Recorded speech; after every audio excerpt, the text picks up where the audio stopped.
Finally, law firm Paul Hastings LLP has been tapped to represent FTX creditors in the crypto exchange's bankruptcy proceedings. The Wall Street Journal reporting the company beat out multiple law firms to lead legal work in the high-profile bankruptcy proceedings. All right, joining us now to discuss all the FTX news is former federal prosecutor Michael Zweiback. He is a co-founder of ZFZ Law and specializes in white-collar criminal defense.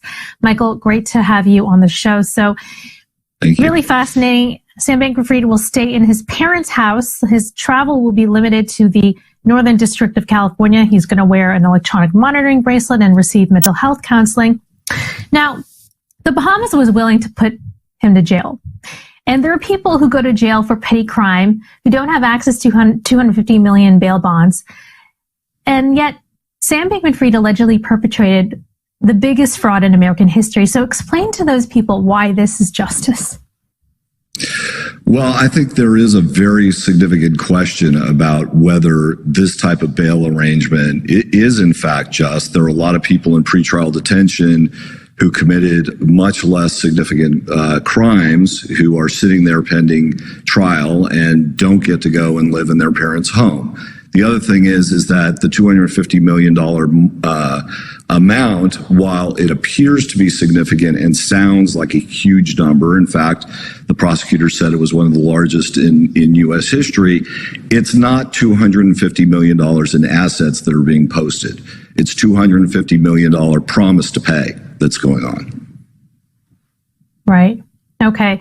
From what I understand, the prosecutor did not recommend jail. Is that correct? And if so, why did he not think that Sam Bankman-Fried was not a flight risk or a danger to society? And I'll note that the SEC believes he is a danger to investors, at least, for still trying to raise money for FTX.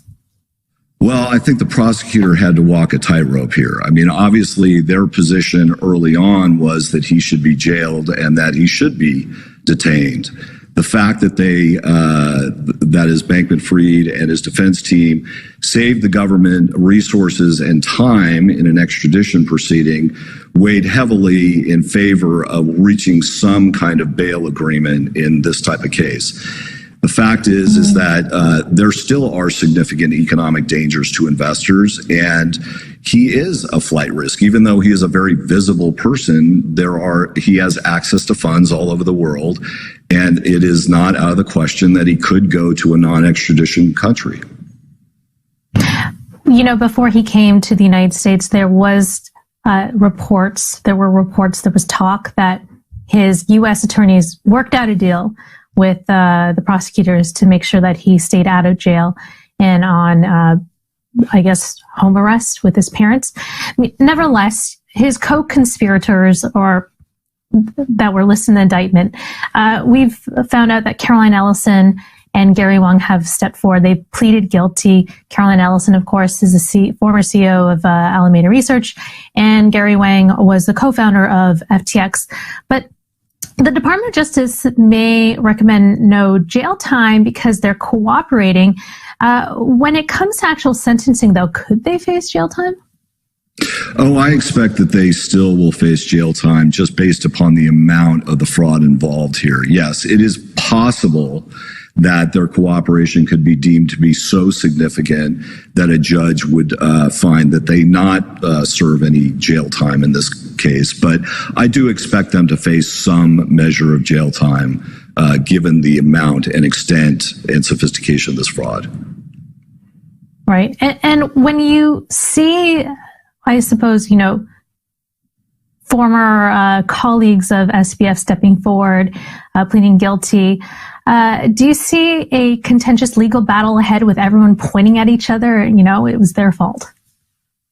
Well, I expect there's going to be a lot of blame shifting for sure.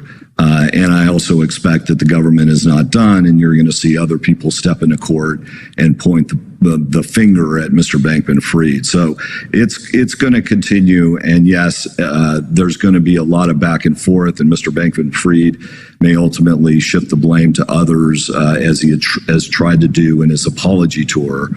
It's just the nature of a case like this.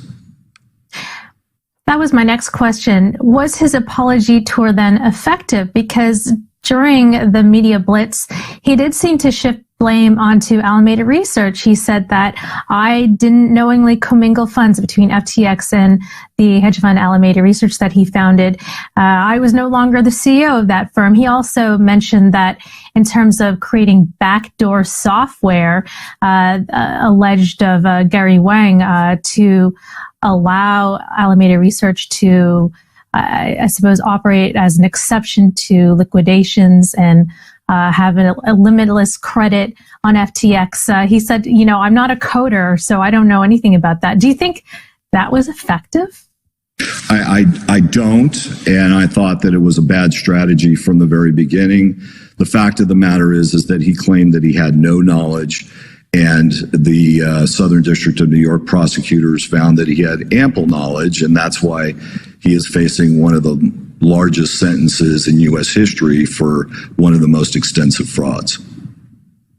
What are the next steps for Sam Bankman-Fried, Caroline Ellison, and Gary Wang?